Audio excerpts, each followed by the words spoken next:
Assalamualaikum warahmatullahi wabarakatuh. Nama saya Rehan Atalah dari 11 IPS 1 akan menjelaskan tentang latar belakang perlawanan rakyat Indonesia terhadap penjajahan bangsa Eropa. Latar belakang penjajahan. Pada awalnya, kedatangan bangsa Eropa diterima dengan baik oleh rakyat Indonesia. Namun, semakin lama bangsa Eropa mulai menunjukkan sikap kasarnya dan berusaha untuk menguasai dan memonopoli perdagangan rempah di Indonesia, sehingga memicu rakyat Indonesia untuk melakukan perlawanan. Kemudian, faktor-faktor yang menyebabkan rakyat Indonesia melakukan perlawanan. Yang pertama, keinginan untuk hidup aman dan tentram, kemudian keinginan untuk berdaulat di wilayah sendiri, sistem penjajah yang sangat mempersulit kehidupan rakyat Indonesia, dan keinginan bangsa Eropa untuk menguasai kekayaan alam Indonesia dan menjajah rakyat Indonesia. Contoh perlawanan rakyat Indonesia terhadap Portugis. Perlawanan rakyat Ternate pada tahun 1534 sampai 1570 dilatar belakangi oleh Portugis yang berniat memonopoli perdagangan rempah-rempah di Ternate, dikarenakan Ternate menjadi pusat utama perdagangan rempah-rempah di Maluku. Bahkan Portugis ikut campur dalam urusan pemerintahan di Ternate. Tindakan Portugis tersebut akhirnya memancing kemarahan rakyat Ternate. Pada masa pemerintahan Sultan Hairun, rakyat Ternate bangkit melakukan perlawanan terhadap Portugis. Sultan Hairun mengobarkan perang mengusir Portugis dari Ternate. Perlawanan itu telah mengancam kedudukan Portugis di Maluku. Di bawah kepemimpinan Sultan Ba'abullah, rakyat menyerang pos-pos perdagangan dan pertahanan Portugis di Maluku. Benteng Sao Paulo dikepung selama 5 tahun. Strategi tersebut berhasil mengalahkan Portugis pada tahun 1575.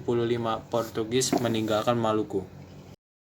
Kemudian, contoh perlawanan rakyat Indonesia terhadap Belanda. Salah satunya merupakan Perang Diponegoro pada tahun 1825 sampai 1830. Perseteruan pihak Keraton Jawa dengan Belanda menjadikannya latar belakang dari perlawanan tersebut.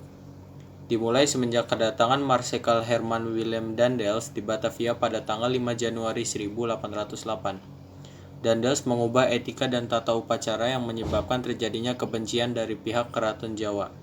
Ia memaksa pihak Keraton Yogyakarta untuk memberinya akses terhadap berbagai sumber daya alam dan manusia dengan mengerahkan kekuatan militernya, membangun jalur antara Anyer dan Panarukan yang memicu terjadinya peperangan. Setelah Perang Diponegoro pada tahun 1832, seluruh raja dan bupati di Jawa tunduk menyerahkan kepada Belanda, kecuali Bupati Ponorogo Warok Brotodiningrat III justru hendak menyerang seluruh kantor Belanda yang berada di kota-kota Karesidenan Madiun dan di Jawa Tengah seperti Wonogiri, Karanganyar yang banyak dihuni oleh Warok. Contoh perlawanan rakyat Indonesia terhadap VOC. Salah satunya adalah perlawanan rakyat Makassar yang berlangsung pada 1666 sampai 1668. Perlawanan ini dipicu oleh perang dagang antara kerajaan Makassar yang menjadikan pelabuhannya bebas dikunjungi oleh kapal-kapal dari Eropa ataupun dari Asia dan Nusantara.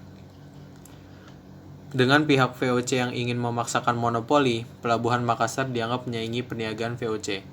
Keinginan VOC untuk mengontrol jalur perniagaan laut ditolak oleh Sultan Hasanuddin.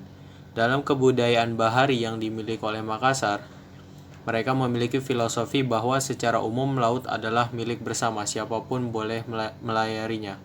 Walaupun sempat menolak permintaan VOC, pada akhirnya Sultan Hasanuddin tidak berhasil mematahkan ambisi Belanda untuk menguasai Makassar. Sultan Hasanuddin terdesak dan dipaksa untuk menandatangani perjanjian Bongaya pada tahun 1667. Dan yang terakhir, faktor kegagalan rakyat Indonesia dalam melawan penjajah. Yang pertama, sumber daya manusia yang lemah dibandingkan dengan sumber daya penjajah. Kemudian masih terpecah belahnya Indonesia sehingga masih mementingkan daerah atau kerajaannya sendiri. Sekian dari saya, kurang lebihnya mohon maaf. Wassalamualaikum warahmatullahi wabarakatuh.